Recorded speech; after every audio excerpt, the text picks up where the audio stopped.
She has been invited to Paris Fashion Week and she's done collaborations with brands like Estée Lauder, Forest Essentials, CLIQ, and Nika, and the list goes on. So we will understand how how influencers have completely changed the way we do marketing today, especially in terms of luxury products. So both of you, a big and a warm welcome to Fiki, and thank you. Thank you. I'll start with Rhea, and I will go ahead, and then I'll move to Heena, and then we'll open the floor for questions that people may have for you. Sure. So, Rhea, to begin with, can you tell us about yourself and what made you choose this line of work? Sure. So, first of all, hello everyone who's here and who's taken the time to come listen to us. It means a lot.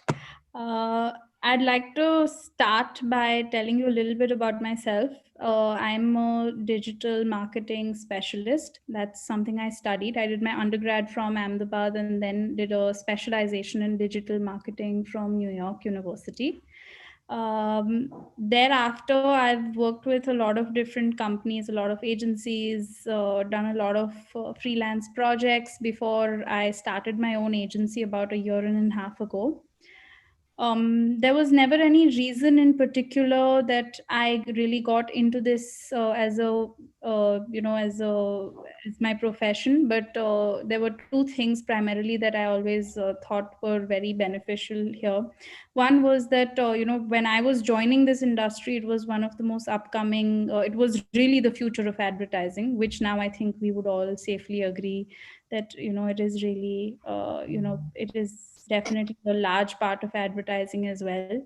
And secondly, for me, who I was always very creatively inclined, so for me, the idea of letting content and creating content which sort of helps market a brand, it was like the perfect amalgamation of something intellectual and something creative. So I quite enjoyed doing it, and I wanted to do it my own way. And I think my startup is pretty much a representation of how I would have done it my way. So yeah, so that's how I really got into digital marketing. It's been a roller coaster ride ever since. We've started out very small about a year and a half ago, and right now we work with about 15 to 25 clients across different cities and across different industries. Yeah, so that's how it works. Wow, that's excellent. I mean, a year and a half, and I think you made a name for yourself. Uh, Rhea, if you had to explain what digital marketing is, someone who clearly had no idea, but want to know more about it. And we keep learning all these terms, and it is a little intimidating for someone who doesn't know much about it. Like, how would you go about explaining it, and what are the different types of digital marketing tools? Sure. So, digital marketing is currently the cheapest way to market a business or a product or an offering. When I say digital marketing, it is a very large umbrella under which there are a lot of smaller and more detailed genres which you can look at. So when you talk about content marketing, that's a whole line of work by itself. Websites, search engine optimization, uh, lead generation, all of that is these are the multiple different fragments. I'm sure a lot of you must have heard these jargons very often. So performance marketing by itself is a whole other wing. Social media marketing is a whole other wing. So if I had to get into the details of it, or if I just wanted to summarize what digital marketing is for a layman, I would say that for a startup, I would say the most important things is to have a web presence, is to have a social media presence. It's very important to also do the right amount of performance marketing, and definitely in this time and age, a lot of influencer marketing is particularly important, which I'm sure Heena will agree to. So yeah, so now to explain to you what each of these means is social media marketing, like we all know, is our regular Instagram, Facebook. In the middle, we were seeing a lot of spike in TikTok, as India was the second largest user of TikTok, and that was a very upcoming media trend. There's also Twitter and there's LinkedIn. Each of these platforms come with their own kinds of audiences, come with their own kinds of unique selling propositions. And as a brand or as an individual, it's very important to choose what fits well depending on your offering or your product. Uh, so social media marketing is more about that. There's content marketing, which comes under social media marketing, which is particularly also very important, because the content is especially what speaks about you. It's what represents you more than what a website also may, because that's your constant touch point with a end user every day. So creating the right kind of content with the right kind of vibe, with which is able to drive conversation, because that's why people want to go digital, right? Because you are able to drive a conversation with your customer, you're able to build relationships with your customer, and that is a defining that sort of really differentiates you from any of your competitors. Likewise, there's search engine optimization and web design, which sort of again go hand in hand. It's very easy to make a website in this day and age. There are thousands of people who make small, big websites with e-commerce, without e-commerce, payment gateways, without payment gateways, showcases. It's very varied, and I think performance marketing and search engine optimization are important, especially when you have an e-commerce presence. Uh, Search engine optimization is essentially the content which is put on your website, which is created and integrated with a list of different keywords which are most used by your end audience. So today, if I'm somebody who's selling tea, I would integrate the right kind of keywords, which is, of course, the keywords are also generated with a whole research that is happening behind the scenes to figure out the most used or the most trending keywords by your audience, and then integrating those as much as possible into the content that goes onto your website, which enables you to show up on the Google matrix. So when somebody looks for teas, the likelihood if your SEO is well done, the likelihood of your showing up is a lot more if you're really back with a good SEO individual. So that matters. Ideally, performance marketing is something that completes the entire loop. So you have an e-commerce presence, you have a social media presence. The social media talks about you, e-commerce helps you sell, and helps you reach new cities, new spaces, new audiences. And performance marketing is basically the ads that you run. Performance marketing does not necessarily mean a socially promoted post. It could also mean an Amazon listing or an Amazon promotion. It could mean an ad that you're seeing on Hotstar, which takes you back to the e-commerce website. So the performance marketing is about targeting your audience. Thankfully, because of the digital space, we are able to really narrow down our targets with the kind of demographics, the behavioral characteristics which we are looking for, the psychographics. We can really go to a very detailed extent to find out who exactly our audience is. We are also offered a lot of A/B testing options where we can try out what's working, what audience is not working. So the possibilities of promotions and the places in which your ads can be placed. They could even show up on Google. They could even show up, they could even show up on a third party website, that by itself, performance marketing by itself is a very large chunk of digital marketing. How involved you want to get in each of these phases depends on where you are and where your brand is in its life circle. So Right. that becomes also very particularly important. Right. So yeah, this is what digital marketing is in a nutshell. Well, the common myth about digital marketing is that it's a bottomless pit, and it's very expensive, and you don't know if the results are accurate. But from what you've mentioned, it's actually a very focused form of marketing, and the results are actually you can analyze and evaluate the results quite easily, right? Right. So I have a very simple learning of my experience. Uh, I feel like there are this particular myth is a result of a industry which is filled with a digital agent, like digital agencies cropping up by the day, and while that's great, it's great to have and encourage good competition. It's also great to understand where you're lacking. As an agency, you can't be a jack of all. I understand that there are certain things that I may be able to do, but another agency may be able to do it better. It's about getting the right integrations for your client. It's about thinking in the interest of the client rather than in the interest of the agency alone, which is particularly very important.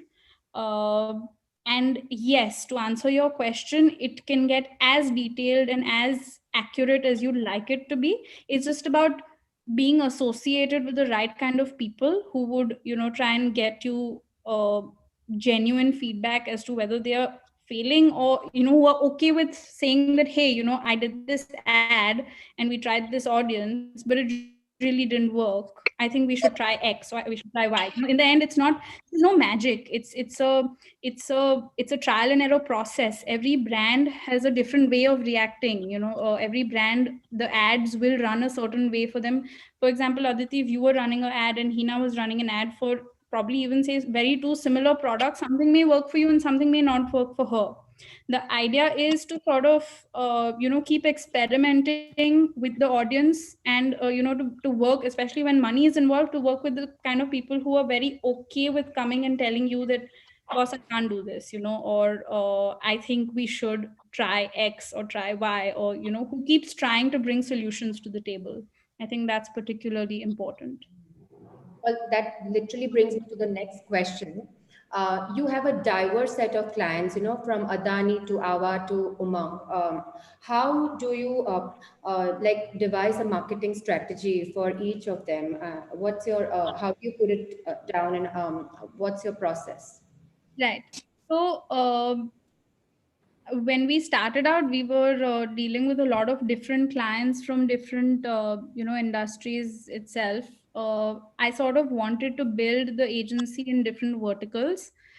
uh, and right now we work with primarily four verticals. We have a food vertical, we have a B2B vertical. B2B and NGO space is somewhat overlapping.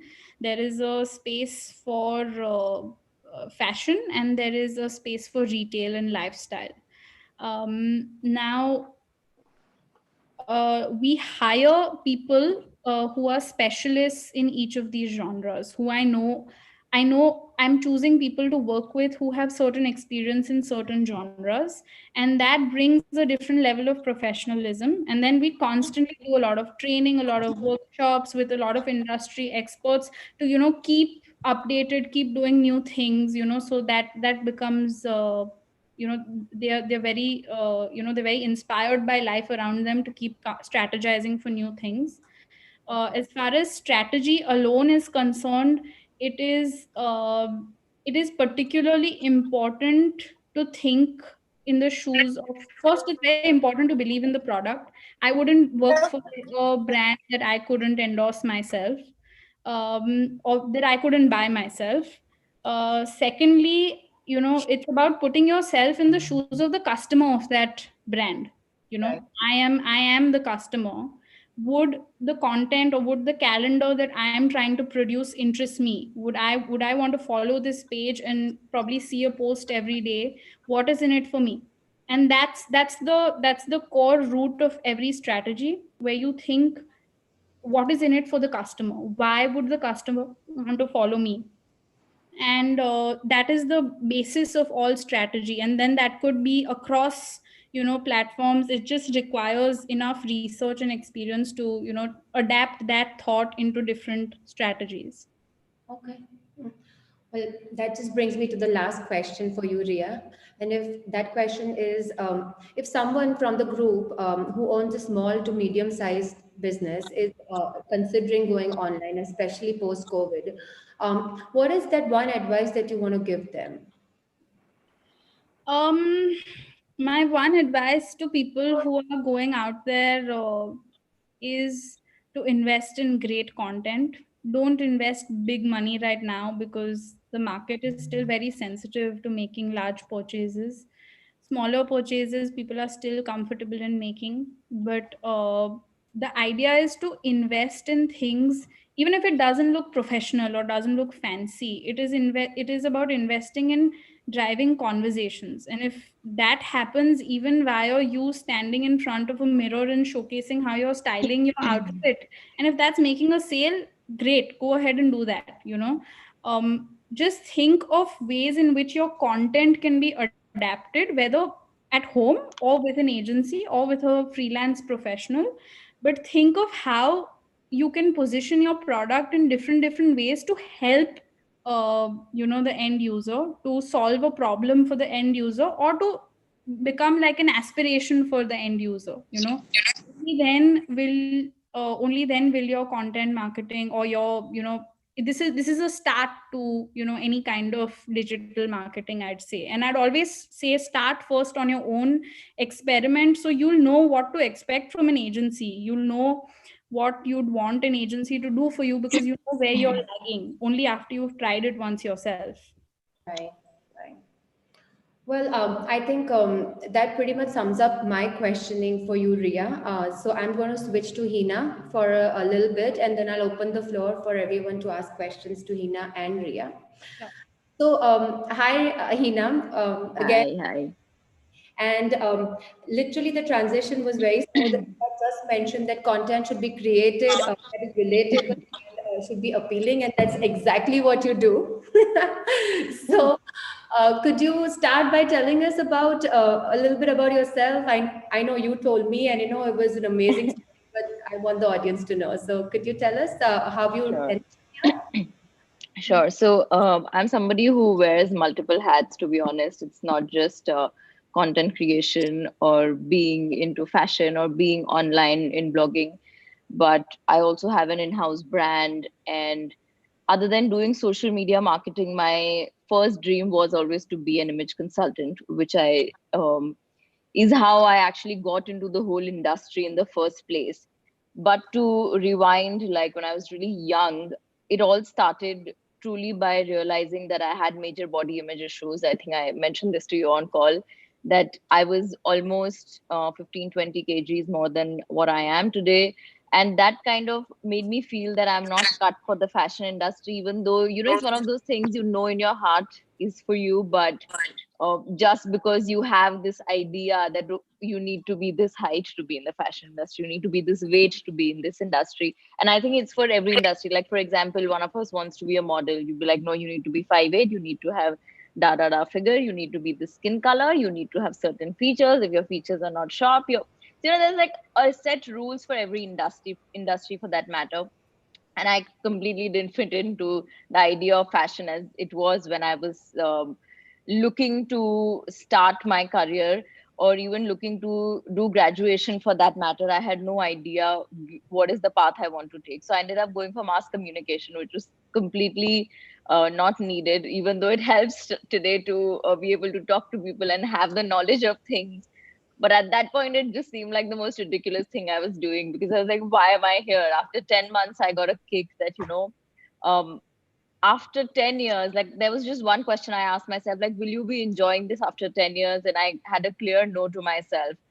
And I knew that I had to shift my bachelor's degree immediately. So as soon as I finished a diploma in mass communication, I went for bachelor's in fashion marketing. And that's truly where I saw a difference in how much I enjoy being creative, and from doing well in projects to just being passionate about them and kind of researching. I enjoyed every bit of it, be it the styling bit. I, in fact, even we had modules now that she was talking about digital marketing, websites. We had website designing, visual merchandise, and I enjoyed every section, even though it wasn't exactly what I do today. And that's how I knew that I really want to help people. And in terms of fashion, because I have seen the difference in myself, that in this transition of being able to realize that this is the switch I want to make, the main thing when I reflect back is I started to give myself the self love. By that I mean that I started to visually help myself, and that built my inner confidence. So sometimes I meet a few traditional clients that talk about, why are you talking about clothing? Isn't it too shallow? You guys are constantly putting up makeup. Like, doesn't your skin get bad if you put up makeup every day? You know, all these ridiculous questions. But I always say that if you don't put efforts for yourself, you're never going to feel confident. For example, you wore a nice shirt today. You're like, oh, I look confident. I look good. I feel happy. Let me go in front of the camera. And 10 people came and complimented you that, oh, you were looking nice. And that boosted up your confidence. And eventually it's like a cycle that now you're more motivated to dress up the next day and you get more compliments or you get more confidence. So, which is the main thing? It's you're actually doing it for yourself. As much as we feel like I buy clothes to show somebody else, but you do buy for yourself because you only buy so that you feel good and then you show somebody else, right? So, that's how I actually started my journey, and that's how I did my image consulting course. I did a few excessive more courses in styling. I did 2 courses for image consulting, got certified in everything. And once I was credible enough, I started my image consulting. And when I started image consulting, I saw a void in Ahmedabad, especially where people were still not open to fashion. And I'm talking to you like 2000, like 9, 10, 11, like those years, still people were just like, you just had like 2, 3 boutiques all over Ahmedabad, and that's honestly all you had. You couldn't get anything. There was no Sephora's, no Nykas, no Veromoras also. In fact, like there was absolutely zero, nothing. So my main aim was to kind of first create awareness because I had no space. It's almost like, I don't know if you guys have heard of that story about shoes where 2 salespeople are given shoes to sell in a country where people don't wear shoes, and one of them comes back and says that there's no possibility anybody will buy shoes, and then the second one was like, because nobody buys, there's a huge market. And that is what I realized, that because nobody knows, I still have to first create awareness that why is it important. And which is why I jumped into the digital space, because that was the fastest way, also like Rhea mentioned, the cheapest way as well. And it was something what people were into more than anything. For me, the biggest mistake I made was in terms of understanding where my audience was. For example, we did a workshop long back, like one of my first workshops. We gave a huge ad in paper, we had billboards, and we did like so much of spending, and then we had a decent response. But when I look back now, if I put up a post, I get the same response a newspaper ad got me, because Only my audience does not read a newspaper. So this is what really got me interested in content creation. And what I really enjoy is, like, I can be creative, I have my space to make the content, and I can reach more people at the same time, which is what I really enjoy the most, instead of trying to kind of convince one person. Right. So that's a little bit about me. And today, Touchwood is going very well in terms of the online space and content creation. And I also have an in-house brand, which also I see the marketing. And there are a few other brands that I kind of just help with marketing in terms of social media. So yeah, it's been a fun journey, and hopefully more milestones to achieve. Of course, we can't wait to see what's next for you. Anyways, you worked with some huge international labels like Estee Lauder and Clinique and Mini Cooper, and you've also worked with brands like Nykaa back home. So, could you tell us about how has your experience been working with an international brand versus an Indian brand? It's all very different. They're all kind of all same because everybody does want like good content at the end of the day. I guess the only difference I've honestly felt with international, and I would say more than Indian, I would say local brands, is international brands are just more clear of what they want because they've experienced it way longer. The social media industry, the blogging industry, they've seen it much longer. Like I remember when I was studying in Singapore, I had a blog on under a ridiculous name called Fanatical Fashion, and nobody knew that that was my website. And I just made it to just see how things go. And in our days, we had to actually make a website first, right? So the international brands are actually aware for years and years, almost few decades.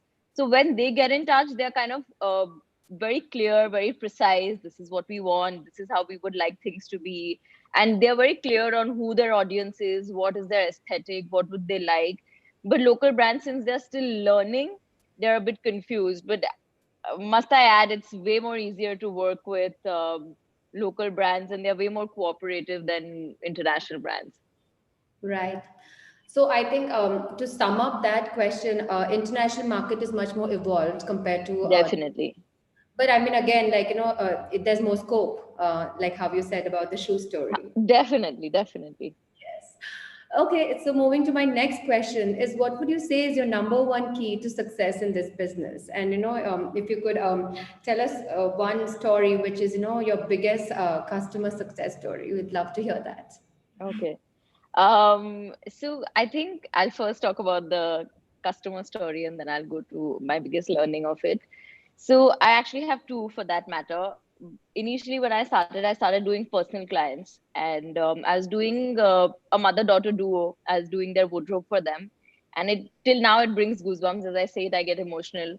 Once I consulted both of them, the mother generally is like she was 50-year-old, right? And she dedicated her whole life to her kids and her family and what her daughter wants, what the husband wants, what the son wants, and everything. And she just came to me because the daughter pushed her that at least think about now yourself. You've given 50 years to your kids and your family. And after the sessions, there's just one call I got from her daughter that my mother is so she used to love cooking, and not just cooking by you know for your family. She used to honestly enjoy the process of it, almost passionate as a cook. And her daughter called me that she's taking this seriously and now is considering to start something from home and start selling things, right? And I think that brought tears in my eyes, because she was like, in 25 years she's never thought about herself, never thought of giving that time to herself also. Could be as small as just starting something from home. But I think that truly was my biggest success, because I did nothing, right? I just helped you out with your wardrobe, and I helped you just build confidence.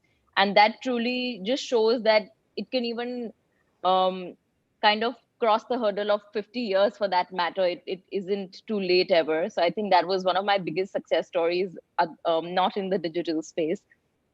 And in the digital space, I would say, just once, I guess, you start working with bigger brands, that kind of makes you feel that, okay, yeah, you've achieved something. So for me, the biggest one was Estee Lauder, not because of the brand name, but also because when I was studying in Singapore, my first ever makeup workshop was Estee Lauder. So 10 years back, I did it. And 10 years later, when they got in touch with me, I think that truly was like a life has come to a circle. And that is why I think it's my success story, not because of the name, truly, because in that way, there's so many big names. They're all doing very well for themselves. In fact, even local brands are doing so well for themselves. But I think that truly made it for me that, okay, yeah, this really is big, and I was quite happy with that. For the question that you asked, what is the key, is just keep doing it. I think there is no key, there is just hard work. And I think for me, the biggest thing is staying updated. I think most people fail to stay updated. I've seen a lot of hard workers actually not achieve anything, because sometimes just you're working in the wrong direction. So it's very important to stay updated and kind of pause and reflect, because if I didn't reflect, I wouldn't know that I'm in the wrong path, or I did the wrong course, or this is not meant for me. So you really have to stop sometimes. We are just running, running, running, but we don't know where. So you kind of have to put a pause. And I think that truly is the key to being more inspired eventually. Right, right. Um, So my next question to you was, Hina, that how do you keep pace with the real fast-moving industry? But you already sort of answered that question. Do you want to add anything Yeah. to that? I mean, love. Yeah. Yeah, but I think that pretty much would be it, that you kind of have to keep your eyes open. I think one thing that I would always tell in my sessions to my future image consultants is that be a good observer. I think that is the key to staying updated, because when I tell people stay updated, they're like, how? So now the how is that you have to be a keen observer. If you're not willing to learn, if you're not willing to observe, like I go to a movie, just giving an example, like I'm sure people will relate to Bollywood here more. So for example, I think Kalank was a big flop, right? But the whole time I was looking at clothes and I could probably tell like half of the garments. In fact, this movie Good News, I did a video on the styling of Kareena Kapoor. I have honestly seen the movie once and I remember head to toe exactly what she was wearing, from the color to the fabric to everything, because I was observing more than just the movie. So you really have to have that observation, and it's a skill that you develop. It's not something that just is not like innate. You eventually, the more you force yourself to see, you actually go through it, and then you're updated. It's just as easy as that. Yeah. No, and I've seen you. I've been following you on Instagram, and you know the way you recreate makeup. I think my most favorite is the one you did with Deepika at the Cannes. The white, and you know that. Yeah. I remember which one you're talking I about. think you aced it better than her. Thank you so much. How Like, sweet. unreal. I was Kind like, of you. honestly, that's what got like I started noticing you like literally after that makeup, and I'm like, who is this person? You know, she's from, and how come I don't know her? I mean, you do a phenomenal job at Thank you so much. Means so much. introspecting. Like, I'm very impressed. Very kind. Thank you. Of course. So what's next for Hina Somani? Like, you know, what are your next projects looking like? What can we expect from you? I have some exciting brands I'm working with, and I'm very happy. I'm getting calls from some big names, and that's really good. So in that way, I'm happy. I'm also recently I've kind of discovered doing more of videos and more creative content. So I'm really enjoying the process of that as of now. And as for me, I don't make immediate big plans. For me, I'm just thinking, let's have this phase go away, and I have some big things which I don't know how much it's gonna come to life, but I have a brand in process of coming to life. So these are few things in my head. Let's hope they come true. We're sure we are, and we wish you all the best for Thank all you so your much. projects. Thank you And so much. open the floor to questions. So you can either ask them, or you can put them in the chat box, and you know address it to Rhea or Hina, and they'll be happy to answer. I think I'd like to ask a question to Rhea first. Hi, Rhea. Hello, hello. Yeah. So it was really interesting the way you were describing social digital media and how it helps. Uh, my question is that there's a lot of discussion about ethical aspect of sharing information of what the customer is basically in Facebook or I think if I'm not sure Facebook or some social media, they use even your voice to find out what you are looking for or what you're talking, and your conversations are also used to market the products. So your take on that? Okay, so this particular concern is larger than just social media alone. This is the entire web is constructed on the foundation of something called cookies, and social media, there's something called social listening, which eventually ties the whole thread together. So your behavior, it is not true that phone conversations or anything is recorded. I mean, if it's true, it's not yet proven, so we can't really uh, we cannot think that is that is factual. But yes, the whole point of the web and all the social platforms it offers is that uh, it the system generally tracks you as a user.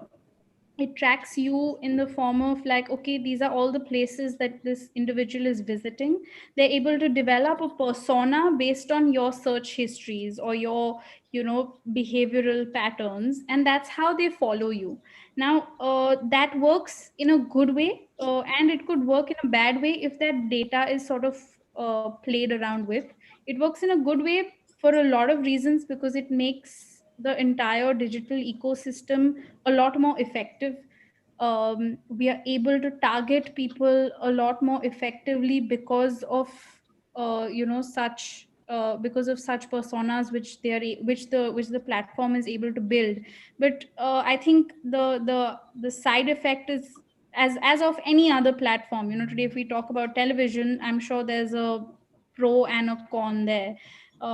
So my views are, as long as people are ethical and responsible, viewers and brands, I think there should never be such an issue. It is only when this data is generally used for political, socio-cultural matters is when I think it gets dirty.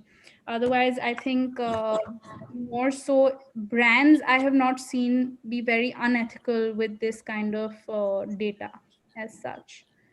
Especially in this TikTok when it was banned. So they say that they collected data without the permission of the user. The AI was Right. created. Yeah. So in those cases, see, as my curiosity was this only, because they are in a way helping customer or us, in finding the right product or right service. But then what should be the fine line to define? And you correctly answered that maybe as far as the companies are ethical themselves in using the data. Yeah. The companies and the consumers as well. If the consumer is smart and educated and educated about, I think, which is slowly coming into the Indian markets as well. I think, like Heena mentioned, the only difference between the Indian markets and abroad is that there's a slight lack of awareness as to the potential of these platforms, and which is why it is a lot easier for us to fall for the smaller things that we see, that we visually see.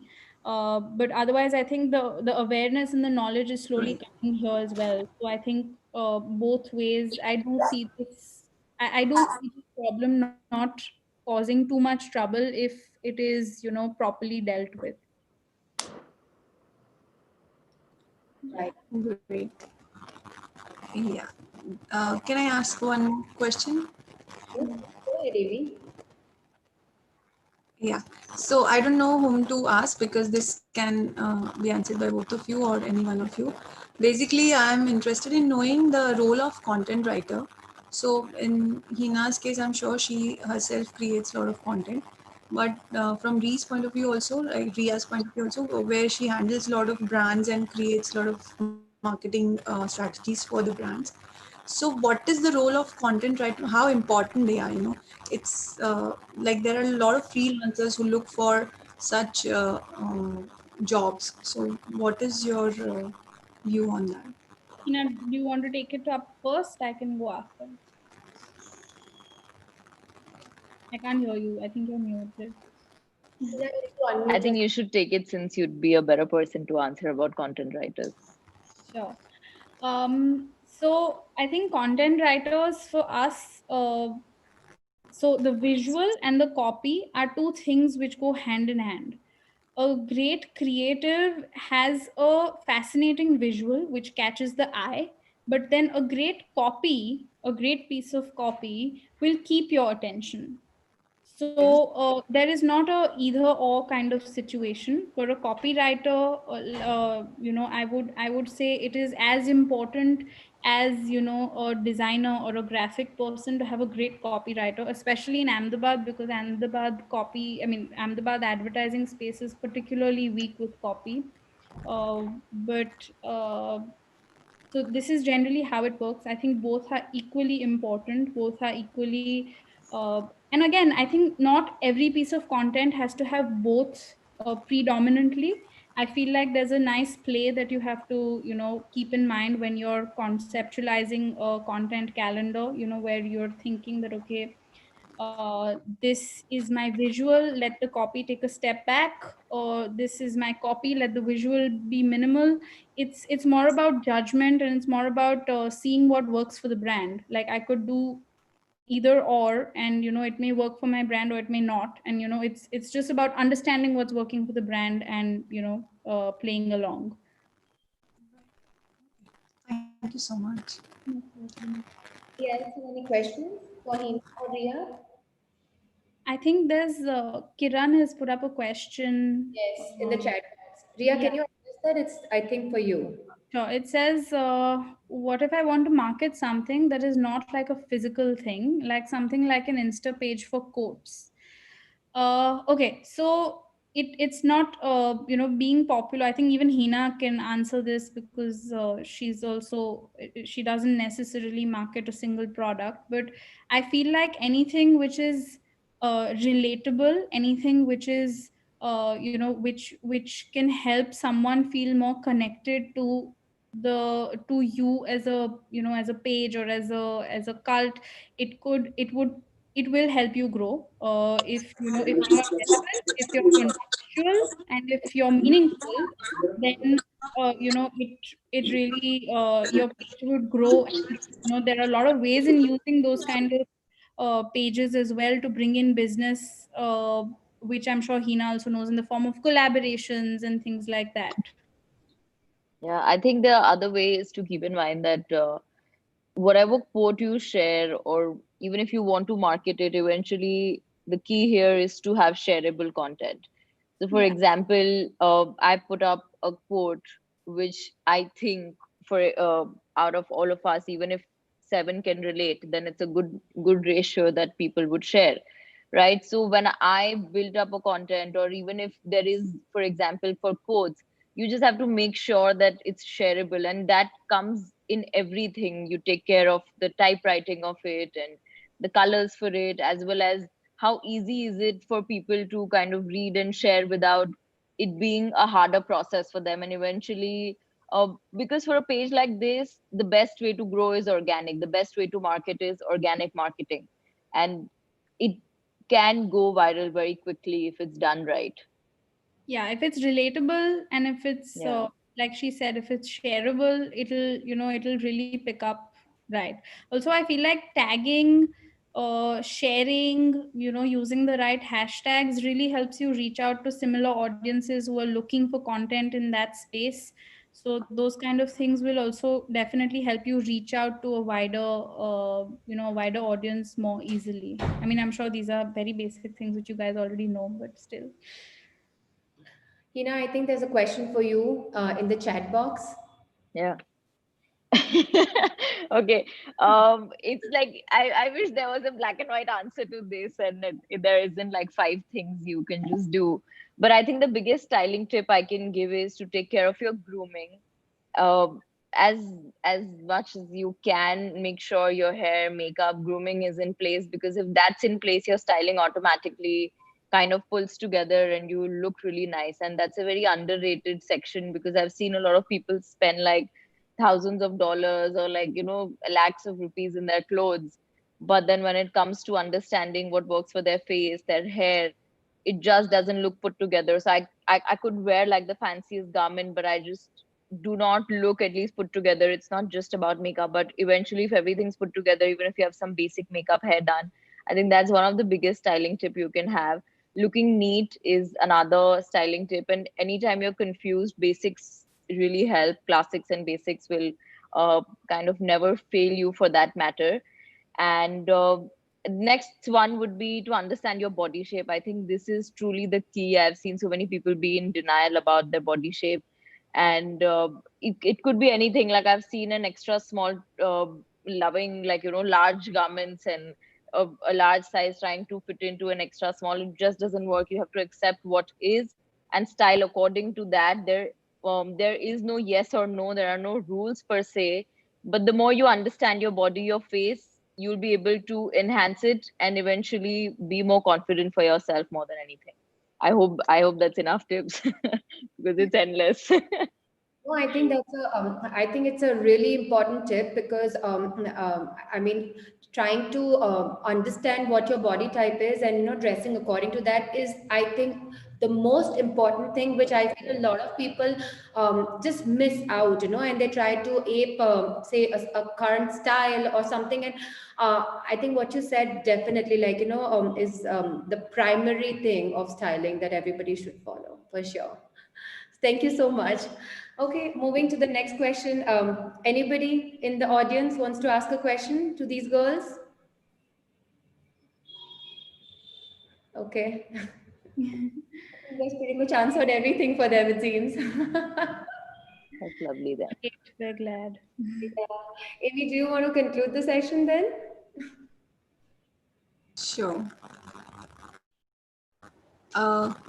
Okay, there's one question in the chat box. There is one question. Kinnari is asking, how expensive can social media marketing get? I think Social media marketing can get very expensive and can be very moderate also.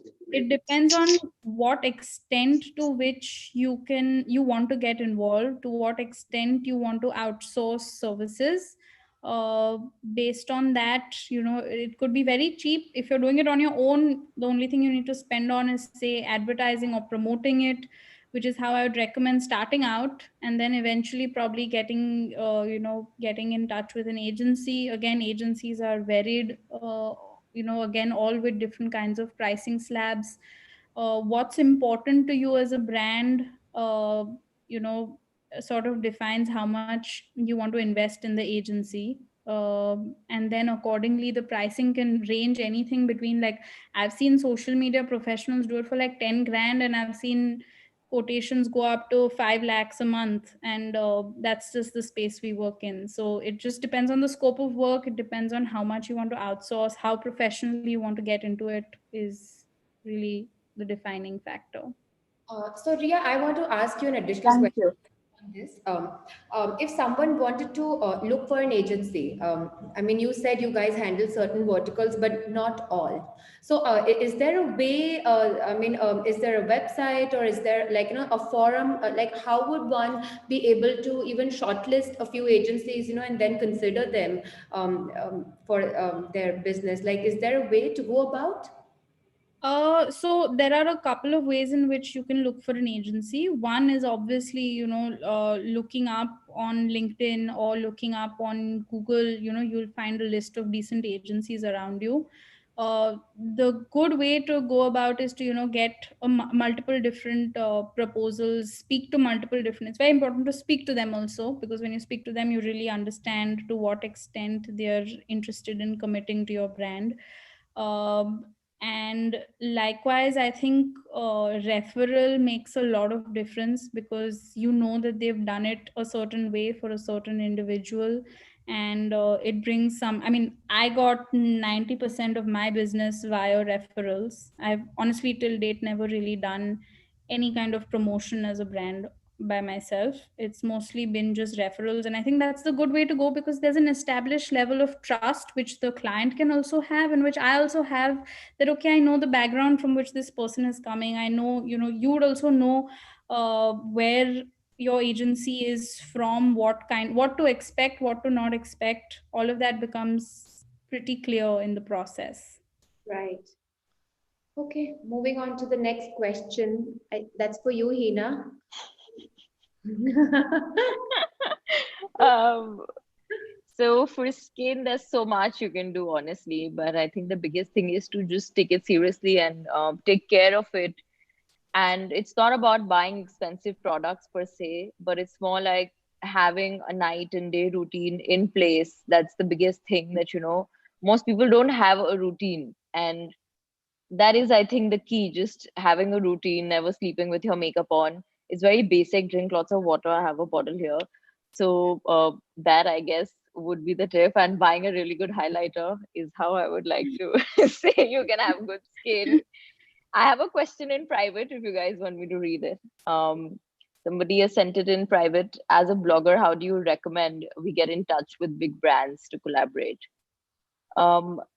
So I actually thought somebody would ask this. there is, for me, honestly, I've not really approached a brand. It's always come to me. But how it has come to me, let me get on to that. First, you just have to create quality content. That's the biggest key. You have to constantly create quality content, and make sure you use these features like Rhea mentioned, tag them, do the hashtags. So you come in notice of their eyes that you exist, and you will only come and notice when you do quality creative content. Because I've seen a lot of people tagging brands randomly, and that doesn't really work, because you've just taken a shabby picture and you just tag the brand. That's not how they're going to notice. They do see the quality, they do see your engagement.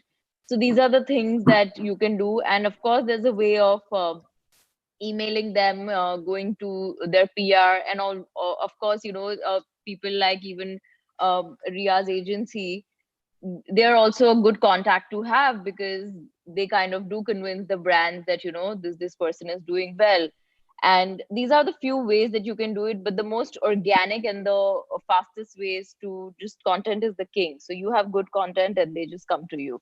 Yeah. Otherwise you can always email them and To, to try add your luck. to Heena's point, we get a lot of different influencers who sort of reach out to us, to want to collaborate, and to keep us, like, keep them on our database. And I think what we have also learned is uh, that we only choose to associate with, like Heena said, with a certain quality of contents. Even when we're recommending to a brand, we know what we're getting them to sign up for. So that, I think, content quality really makes most of the difference. Yeah. Are there any more questions? Hi, okay. Is that already addressed from Kiran? Yes, it is. Yeah. Okay. So yeah, that pretty much sums up all the questions that we have for you girls. Thank you. Thank you. I would like to say a vote of thanks to both of you. I think, first of all, let me start by saying that I've heard Heena Somani as a name, and today knowing you and your journey was great. And Rhea, I think I just know you through Aditi or on this platform, and uh, I felt really you inspired. I think you will inspire a lot of people, because the way you started very young and the way you are handling social media and digital market and starting off on your own as an entrepreneur, I think both of you are doing great. And thank you so much for such an informative session and giving us all the advices on social media and marketing. And as a token of appreciation, Argentino, international brand owned by Aditi Amin, has sponsored a small gift for both of you, which will be reaching you shortly. Thank you so Thank you. much How for sweet. everything. Thank you guys. Thank you. Thank you. It was lovely. Thank you so much.